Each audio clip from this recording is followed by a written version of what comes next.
Hello everybody, welcome back to a brand new video. What if Hubert Humphrey won in the 1968 election?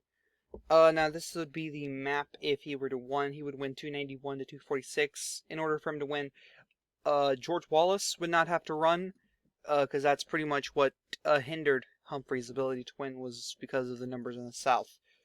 Then again, he probably still wouldn't win the southern states that you see here in red, just because of the fact that he's pro-civil rights, like many other Republicans. Nixon, pro-civil rights, but, you know, the Southerners don't know that, apparently. But, I do think Humphrey would win. Well, of course he has to win, this is what the timeline's about. And I don't think he'd make it far left, the party more far left. He wasn't a far left politician. He'd get some things done. I don't know how to explain it. I think he'd get more civil rights legislation passed, like housing and all that, jobs, a lot faster than we would in this real time. But he'd do enough to win re-election in 72 against John Ashbrook.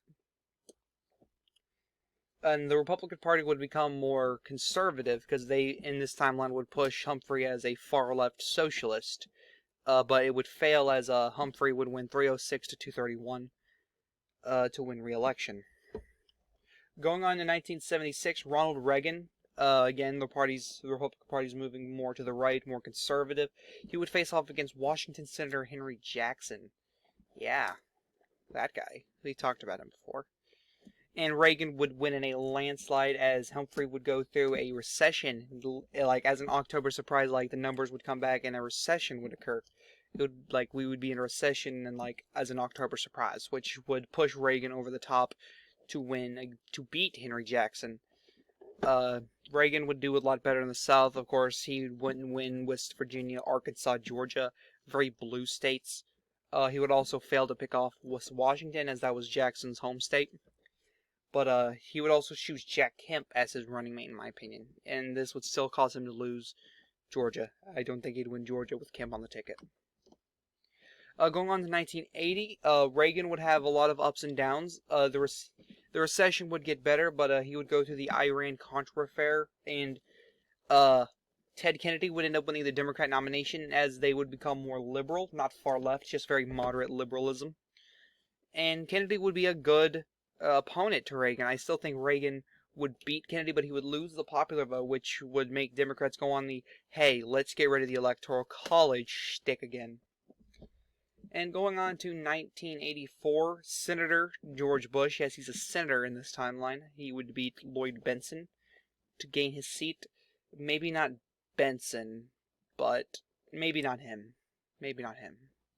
But Bush would win in a landslide, defeating Walter Mondale. He would push the narrative very successfully of labeling Mondale as a socialist. Mondale was more far to the left than Humphrey was. I can say that. And Bush would pretty much win the South besides West Virginia. He would do a lot better in the South than Reagan did. He would choose Ben Fernandez as his running mate, the Bush-Fernandez ticket. But, of course, a recession still occurs under his administration. And Michael Dukakis, yeah, Michael Dukakis will end up defeating George W. Bush, or George H.W. Bush, in 1988, 312 to 225. He even picks off the state of California, which this begins the huge blue streak of California.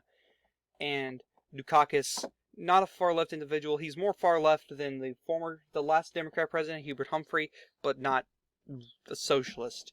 And he would pick off Colorado, Montana, and the Dakotas, and he'd become the 40th president. And during his term as president, the Electoral College would be abolished, and we'd go for a popular vote scenario. So no more Electoral College after 1988. In 1992, Dukakis would end up defeating Pat Buchanan. He'd win the popular vote by around 3 points. Man, this is just boring. No Electoral College, man. No political YouTubers either. But Dukakis would end up beating Buchanan in 1992. In 96, Republicans would nominate well-known businessman Steve Forbes, and Democrats would nominate Mayor Jimmy Griffin. And Forbes, with his money, would be able to win a huge amount of the popular vote. He'd win the popular vote by 4 or 5 points. and he would defeat Jimmy Griffin to become the 41st president. Forbes would have a semi-successful presidency, and it would be enough to have him win the popular vote by 2 points against Senator Bill Bradley. Just enough. He wouldn't win 50% of the popular vote. He'd win 49 to 47, something like that. It would be 49 to 46, is something around that margin. In 2004, Republicans would nominate liberal Republican Lincoln Chaffee. They want to try something new, go back to their roots. The traditional Republicans are like, let's go back to liberalism. Let's try it. And John Kerry beats him in a popular vote landslide.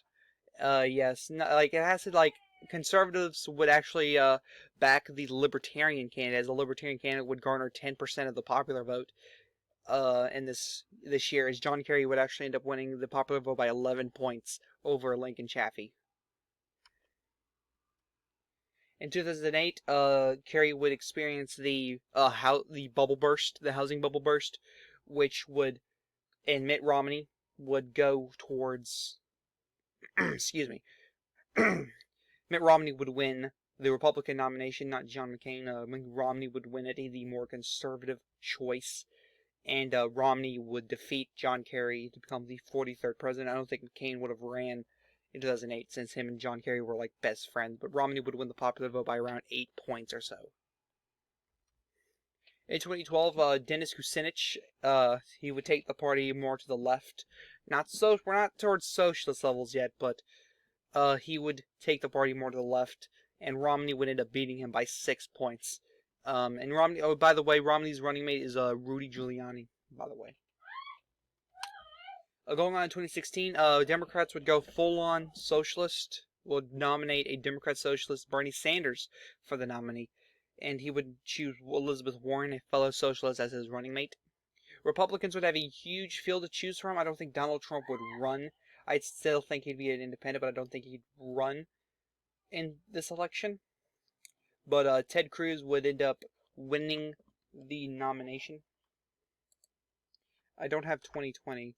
So if I didn't know how that would work, I didn't have a scenario for 2020. Oh God, what happened?